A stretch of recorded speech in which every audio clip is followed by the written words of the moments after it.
ನಾನಿಲ್ಲಿ ಸಿಂಪಲ್ಲಾಗಿ ಬಾಳೆಹಣ್ಣಿಂದ ಹಲ್ವಾ ಹೇಗೆ ಮಾಡೋದನ್ನು ತೋರಿಸ್ತಾ ಇದ್ದೀನಿ. ಭಾಳ ಚೆನ್ನಾಗಿರುತ್ತೆ, ಒಂದ್ಸಲ ಟ್ರೈ ಮಾಡಿ ನೋಡಿ. ನನ್ನ ವಿಡಿಯೋ ಯಾರು ಹೊಸದಾಗಿ ನೋಡ್ತಾರೆ ಪ್ಲೀಸ್ ಲೈಕ್ ಮಾಡಿ, ಹಾಗೆ ಸಬ್ಸ್ಕ್ರೈಬ್ ಮಾಡ್ಕೊಳ್ಳಿ. ನಿಮ್ಮ ಫ್ರೆಂಡ್ಸ್ ಆ್ಯಂಡ್ ಫ್ಯಾಮಿಲೀಸ್ ಕೂಡ ಶೇರ್ ಮಾಡಿ.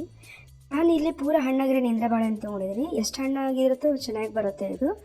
ಪೂರ ಹಣ್ಣಾಗಿರೋದೇ ತೊಗೊಳ್ಳಿ. ಇದನ್ನು ಸ್ವಲ್ಪ ಸಣ್ಣಗೆ ಕಟ್ ಮಾಡ್ಕೊಂಡ್ಬಿಟ್ಟು ಮಿಕ್ಸಿ ಜಾರಿಗೆ ಹಾಕ್ಕೋಬೇಕು. ನೋಡಿ ಇಷ್ಟು 4 ಆದರೆ ಸಾಕು. ಅಂದಾಜು ಇದು 4 ಆದರೆ ಆಲ್ಮೋಸ್ಟ್ ಹತ್ತತ್ರ 1 kg ಆಗುತ್ತೆ ಇದು. ನಾನು ಇದಕ್ಕೆ ಸ್ವಲ್ಪ ನೀರು ಹಾಕ್ಕೊಂಡ್ಬಿಟ್ಟು ಫುಲ್ ಫೈನ್ ಪೇಸ್ಟ್ ಮಾಡ್ಕೊಂಡ್ಬರ್ತೀನಿ. ನೋಡಿ ಇಷ್ಟಾದರೆ ಸಾಕು. ಇವಾಗ ಈ ಹಲ್ವಾಗ ಬೆಲ್ಲ ಉಪಯೋಗಿಸ್ತಾ ಇದ್ದೀನಿ. ಈಗ ಸ್ವಲ್ಪ ಬೆಲ್ಲ ಮುಳುಗುವಷ್ಟು ನೀರು ಹಾಕ್ಕೊಂಡ್ರೆ ಸಾಕು. ಇನ್ನೊಂದು ಕಡೆಗೆ ನಾವಿಲ್ಲಿ 1 ಸ್ಪೂನ್ ಗೀ ಹಾಕ್ಕೊಂಡಿದ್ದೀನಿ, ಅಂದರೆ ತುಪ್ಪ. ಇದನ್ನು ಕೂಡ ಚೆನ್ನಾಗಿ ಕರಗಿಸ್ಬೇಕು. ಹಾಗೆ ಮಿಕ್ಸಿ ಮಾಡ್ಕೊಂಡಿರೋದು ಬಾಳೆಹಣ್ಣು ಪೇಸ್ಟ್ ಇದಕ್ಕೆ ಹಾಕ್ಕೊತಾ ಇದ್ದೀನಿ. ಇದಕ್ಕೆ ನೀರು ಎಕ್ಸ್ಟ್ರಾ ಏನು ಹಾಕೋಬೇಡಿ, ಇದರದೇ ಪೇಸ್ಟ್ ನೀರು ಸಾಕು ಇದಕ್ಕೆ. ಇನ್ನು ಪೂರ ಇದಕ್ಕೆ ಹಾಕ್ಕೊತಿದ್ದೀನಿ. ಇದೆಲ್ಲ ಆದಮೇಲೆ ಫಸ್ಟು ಇದನ್ನ ನೀಟಾಗಿ ಕಲಿಸ್ಕೋಬೇಕು. ಅಂದರೆ ತಿರುಗಾಡ್ತಾನೆ ಇರ್ರಿ, ಕೈ ಬಿಡಬೇಡ್ರಿ.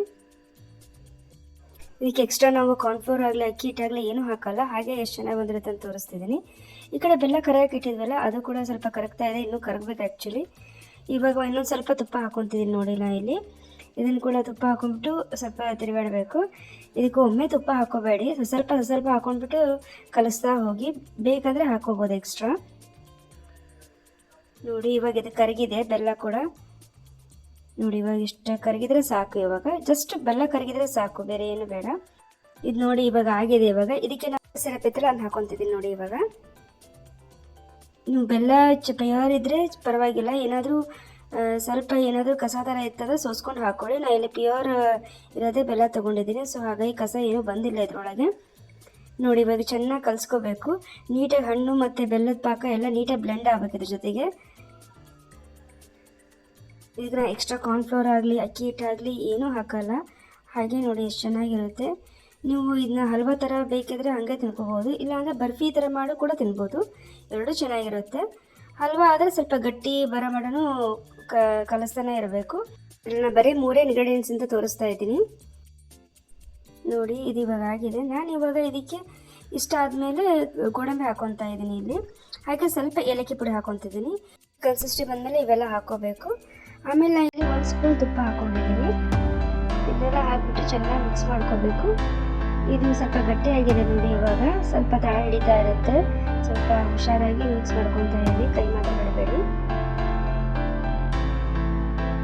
ನೋಡಿ ಎಷ್ಟು ಚೆನ್ನಾಗಿ ಬಂದಿದೆ ಅಂತ.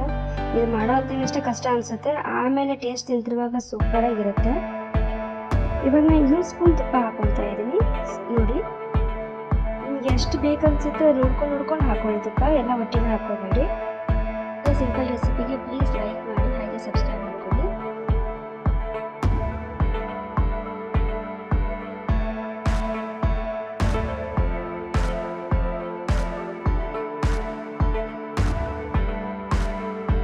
ನೋಡಿ ಇಷ್ಟ ಆದರೆ ಸಾಕು. ನೋಡಿ ಇದು ಪರ್ಫೆಕ್ಟ್ ಆಗಿದೆ. ಇವಾಗ ನಾನು ಇಲ್ಲಿ ಒಂದು ಟ್ರೇಗೆ ಬಟರ್ ಪೇಪರ್ ಹಾಕೊಂಡ್ಬಿಟ್ಟು ಈ ಹಲ್ವಾನ ಅದಕ್ಕೆ ಟ್ರಾನ್ಸ್ಫರ್ ಮಾಡ್ತೀನಿ.